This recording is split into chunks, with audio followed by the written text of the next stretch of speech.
민주당에서 감액 예산안을 어저께 통과를 시켰습니다. 평소 같으면 국회 와서 지랄 연병을 했을 국힘도 이거 갖고 기자회견을 하고 민생을 파괴하네 어쩌네 지랄을 해야 될 언론들도 주둥이를 꽉 닫았습니다. 그러면서 어차피 돈이 모자라니까 응? 내년도에 그럼 추경해주지 뭐 추경하지 뭐 이런 개소리를 치고 있습니다. 기사 한번 정리를 해볼게요. 국회가 어제 673조 3천억 원의 규모의 예산안을 처리했습니다. 국회 심사를 거쳐 정부 예산안에서 4조 1천억 원이 삭감됐습니다. 원래 더 깎아버리려고 그랬어요. 민주당에서 이번에 네. 수정안을 더 내가지고. 근데 그거는 일단 그 보류를 하고 있는 것만 그동안 깎기로 했었던 원안대로 4조 1천억만 깎았습니다. 네, 재석 의원 278명 가운데 찬성 183명, 반대 64명, 기권 1명이었습니다. 결국 민주주의 절차를 통해 의결된 거기 때문에 이 예산으로 집행이 될 거고요. 저희들이 빼서 쓸 수 있는 특활비나 여러 개 비용이 없습니다. 그렇기 때문에 지금 뭔가 돈이 필요하면 다른 거를 해야 된다 그래서 추경 예산을 뽑아달라라는 얘기를 하고 있는 거예요. 그다음 민생 지원을 위해서 또는 전 국민 지원금을 지원하기 위해서 30조만 추경하자 계속 얘기가 많았었는데 한 번도 안 들어주던 애들이 추경하면 나라 망할 것처럼 추경하면 재정 건전성 개판 날 것처럼 얘기를 하던 새끼들이 지금은 아직 예산 받지도 않았는데 내년 예산안 집행 시작되기도 전에 무조건 벌써 추경을 해달라는 겁니다. 무조건 돈 쪼달릴 거를 알고 있는 거거든요. 그래서 쓸데없이 검찰청 증축 비용, 인테리어 비용, 가구 비용 이런 걸로 해갖고 돈 늘려가지고 특활비로 슬쩍 빼먹으려고 하는 모양인데 이제는 그 짓거리 못합니다, 국회가. 국회에서 예산 전용 관련된 거 실시간 감시하고 거기에 관련한 보고 올리도록 아니면 담당자 문책하도록 지금 내부적으로 전부 행안부 내부적으로 내규들을 조정을 하고 있어요.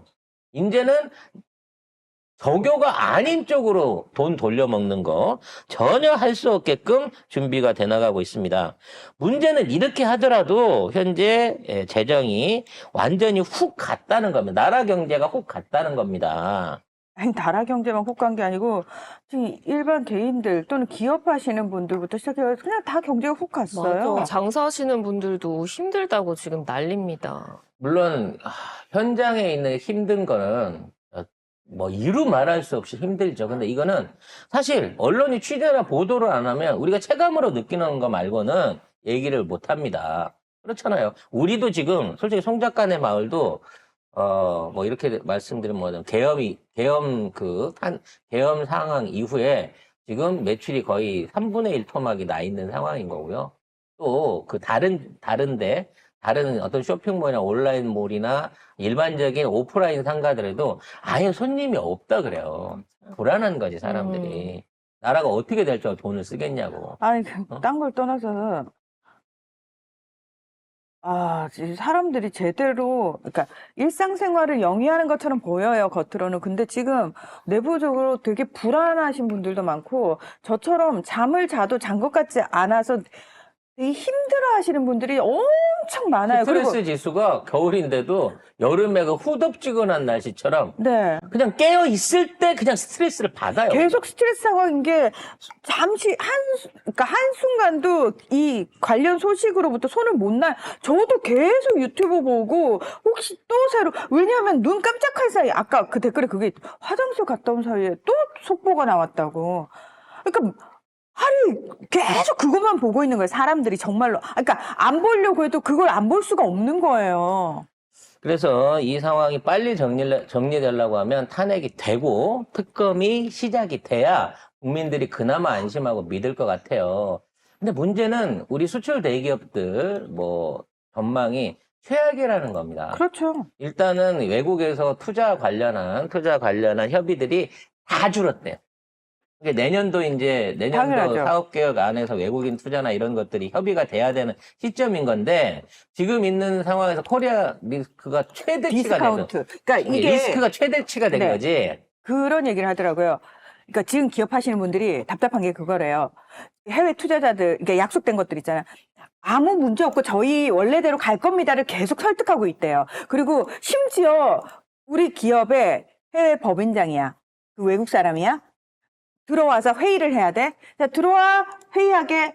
no, 안 간다고. 한국 안 간다고. 그래서 괜찮아, 들어와 라고 해도 안 온다는 거예요. 그러니까 심지어 자기네가 부리는 그 법인의 법인장이면은 자기네가 월급 주는 사람인데 안 들어오는 사람을 어떻게 멱살을 끌고 들어와? 어떻게?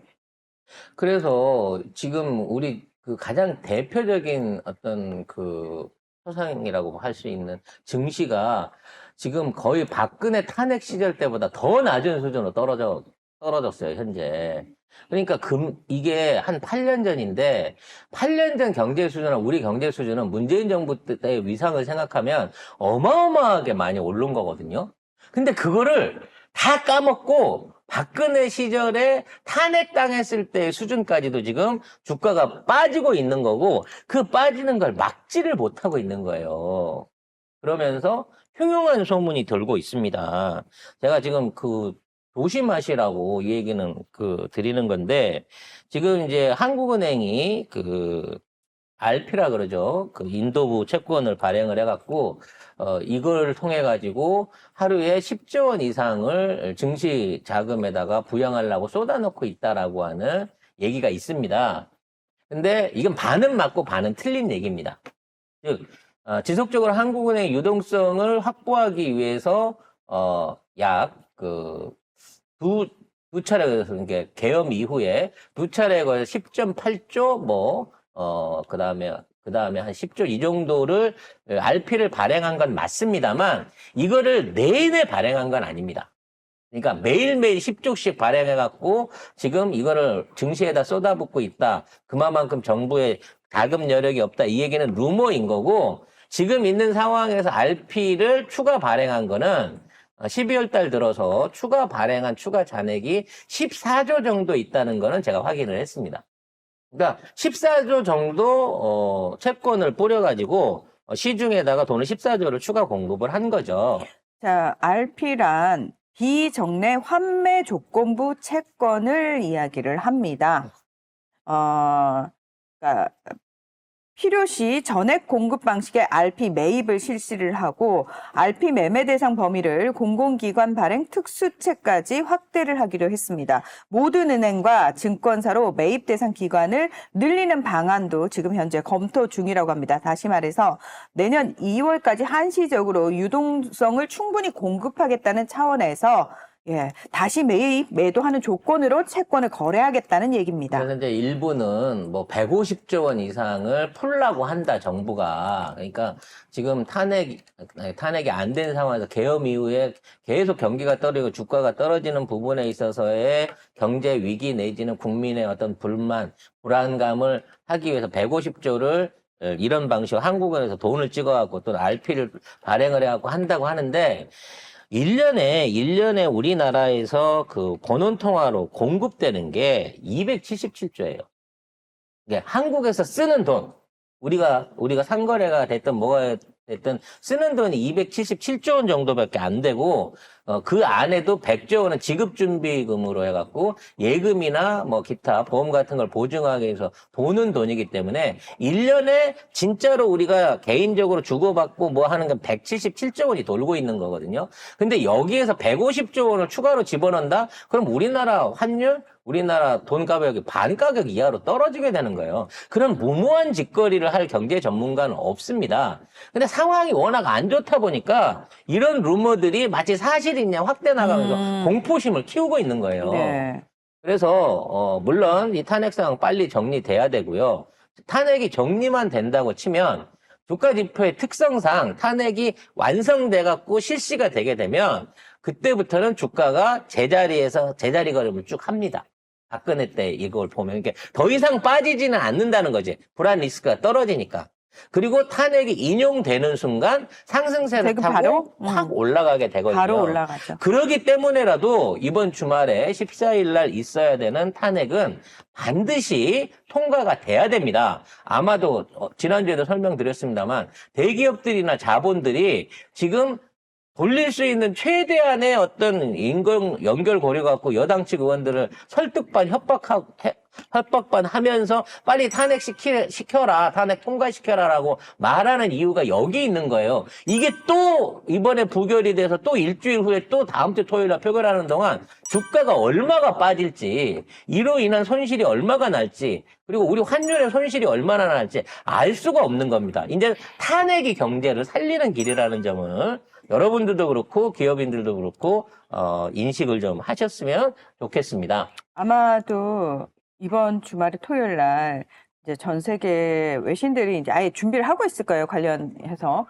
그래서 진짜 탄핵이 딱 가결되면 그 소식이 속보로 전 세계로 쫙 타전이 되면서 제가 미리 예상을 해보자면 주류 언론들을 중심으로 탄핵 가결을 기점으로 한국 경제 이제 안정화에 접어들었다.